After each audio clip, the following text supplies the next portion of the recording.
I have our electives for next year to share with you today. I hope you stick around.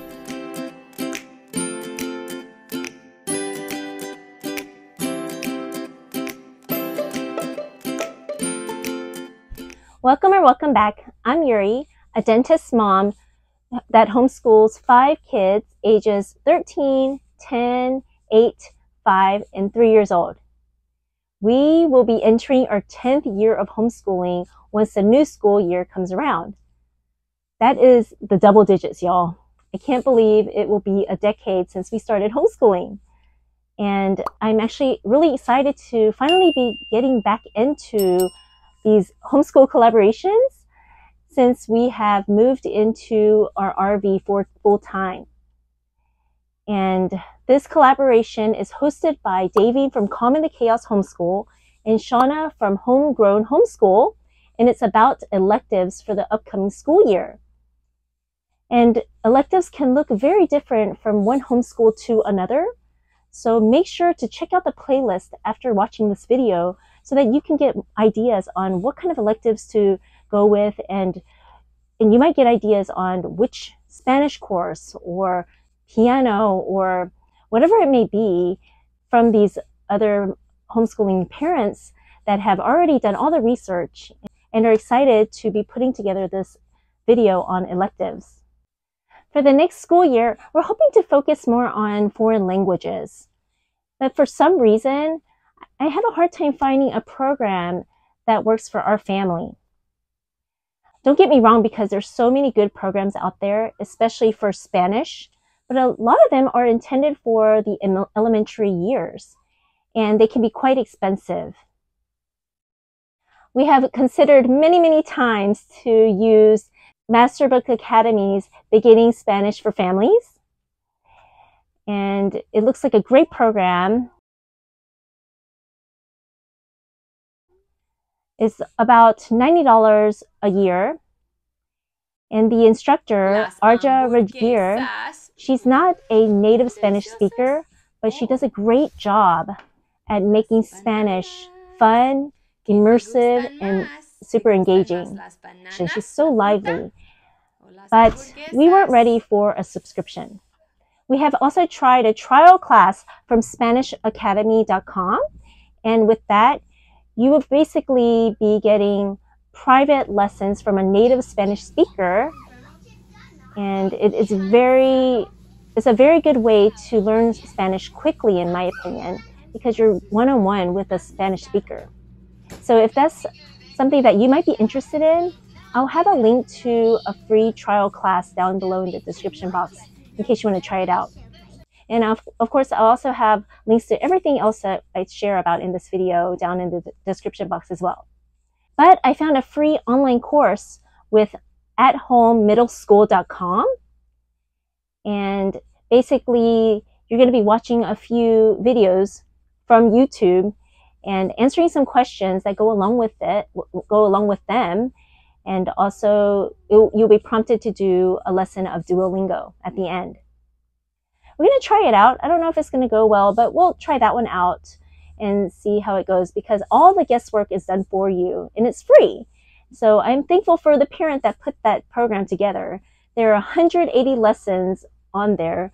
So I have no doubt that we'll be getting a good, solid beginning Spanish education through that program at Home Middle School.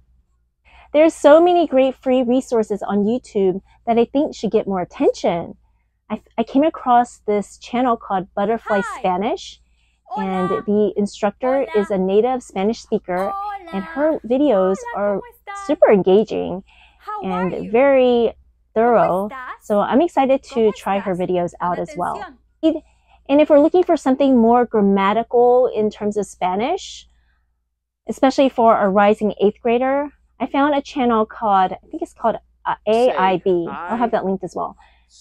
But the instructor there, he goes through a lot of the grammatical aspects of Spanish. So I think that'll be great for a rising 8th grader as she enters the high school level. Another channel that I found is called Rock and Learn. And I like that it has videos kind of categorized into playlists based on ages. So they'll have like Spanish videos for just kids, and then they'll have a playlist with Spanish videos with just big kids, and then they'll have a playlist for your teens and adults. So we're going to give that a go and see if that helps to supplement anything that we may be not getting from the other videos. And it may be just a fun way to learn Spanish. There's so many free, well-done resources right here on YouTube, and I'm so thankful for that. Especially for a family that needs more flexibility and maybe can't commit to a certain time in the week or be consistent with a subscription. Video lessons, videos on YouTube may be a great option. And if we need to, I do have 2 physical resources that I actually bought last year, thinking we were going to do it this school year, but we didn't get to them because we got so busy with all the other subjects and with co-op and just sports and whatever else we had on our plate that we didn't get to them. But they were super cheap. Like this one, the Spanish for middle and high schoolers, and they're both from Carson de Losa. This Spanish book was about $11 on eBay. And then I got this one, this Skill Builders Spanish one, on Amazon for like $5. And I'm hoping that as we get through the video lessons on YouTube, these resources will be a breeze to get through. Similarly, we're going to go with some free Korean courses I found on YouTube. And I particularly found this one channel called Learn Korean with KoreanClass101.com. And it seems to offer a lot of great resources and videos on learning Korean. But I wanted to first start with this 15-week course that offers a free PDF file that you can follow along as you go through the course. And so it's very conversational and practical. So it teaches you how to introduce yourself in Korean and how to talk about where you're from, and also how to give your contact information and some basic readings and some other essential social expressions, and also to talk about your well-being and talking about your hobbies. So that looks like the 15 weeks, I believe. Is that it? The 15? Yeah. So we're going to start with that first. And we actually have started it, I think a couple weeks ago, and it's been going pretty well. We don't always use this packet, but I think it will come in handy, especially when we want to review. And initially, I was hoping to join a Korean school, actually, in our area, but all the schools that I have come across are at least 35 minutes from our RV park, and the commitment will be over 3 hours every Saturday. And we really like our Saturdays, and I don't want to give that up. And I just want to keep our Saturdays flexible.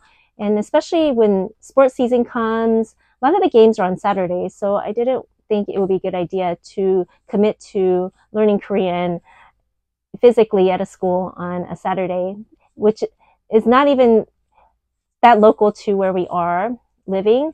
So we are going with this video YouTube option. And just like with Spanish, Rock and Learn also has a playlist for just Korean. So it has about 10 videos in that playlist. So we will also probably try to include those in our learning. Our oldest has been wanting to learn sign language for the past 2 years. So we're going to try to utilize, again, YouTube to learn some sign language. And I have come across a lot of great channels, and there's so many great resources out there on YouTube. And I particularly found one called Signing with Omar that I really like. And he has a great video on some common phrases that you want to learn in sign language.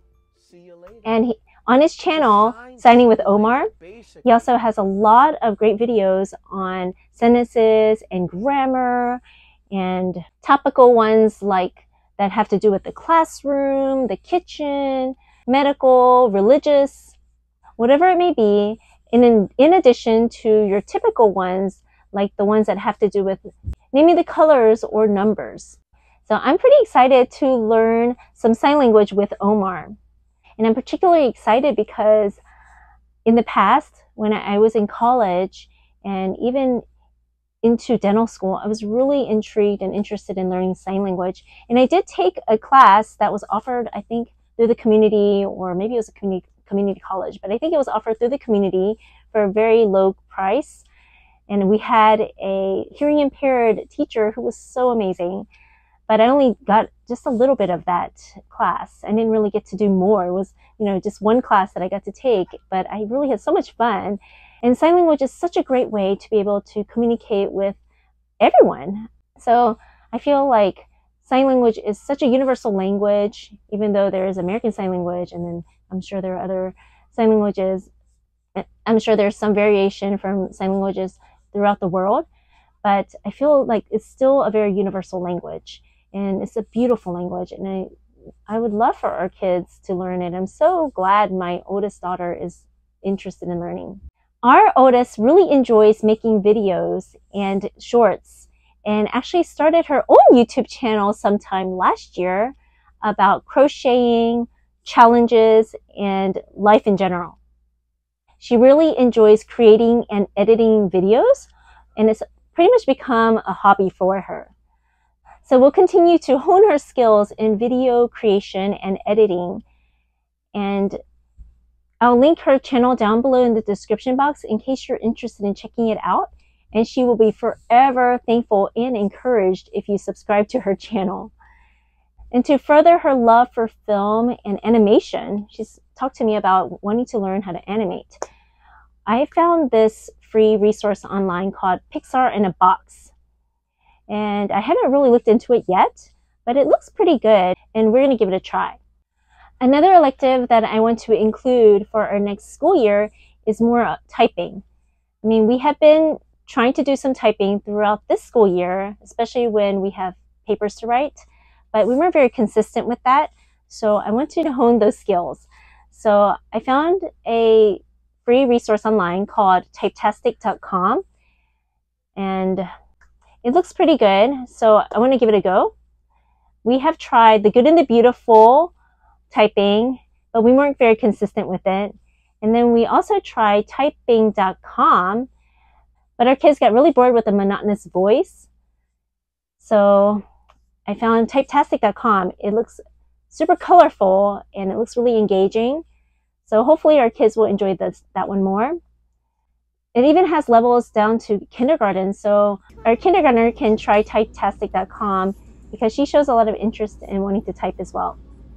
We're also going to try to continue to learn about another artist, a new artist every Friday. So we're going to read through the Discovering Great Artists. So we'll just read about an artist on a Friday, at least the ones I think are worth reading about. And then we'll utilize YouTube again to further learn more about the artist. And occasionally, I'm hoping to throw in an art project. Before our big move, in our co-op, we had art classes. And that was such a blessing and so wonderful, because putting together art projects can be a lot of work and can be very messy. So I was really thankful that in our co-op, we had art. We're going to see how it goes, because I do want to focus on languages next year. So we may put actual art projects aside for a little while. And that is one of the greatest things about homeschooling. You can focus on one area in the right season and then revisit a certain topic like art when the time is right. And since reading about the great artists with Discovering Great Artists has been working pretty well for our family, we're just going to continue what's been working. Now, for some of our kids, I'm going to continue to try to work through piano using the Alfred Basic Piano Series. And it's been going pretty well, even though it's been a slow progression, because I'm pretty stretched thin. So sometimes I don't get to piano, but I'm not here to produce musicians or pianists. I just want the kids to love music and to foster an appreciation for music. So we're just going to continue with what's been working. And I remember as a kid, I was pretty much forced to play piano. I didn't really choose it. And because of that, I don't think I enjoyed it. So I really don't want to force the kids, even though I do try to encourage them that, you really should try to learn some piano because they might regret not learning, right? Because I know a lot of people that regret not having had a chance to learn an instrument. So we're just going to continue to try this out. And our oldest is kind of interested in learning more chord music. So I haven't done any research on that, and I'm not used to playing using chords. I'm more of a classical pianist. So if you have any recommendations for a program or whatever it may be that does a good job with teaching how to play music using chords, please share down in the comments below. Our kids really enjoy gymnastics and sports like soccer. So we haven't figured out our community just yet since we did recently move to our area. But once we figure that out, hopefully we can find a place where they can do more sports like gymnastics and soccer and maybe even basketball. And we'll count that as PE. And that pretty much wraps it up. And I'm sure that is pretty much more than we can handle, or pretty much all that we can handle for a school year with electives. And thank you so much for coming along to hear about what we have planned for our electives and extracurriculars. And please comment down below on what sort of electives that you have planned for the next school year. I would love to hear them. Thank you so much, Shauna and Davene, for hosting this collaboration. And don't forget to check out the playlist. And thank you so much for watching. And I'll see you in the next video.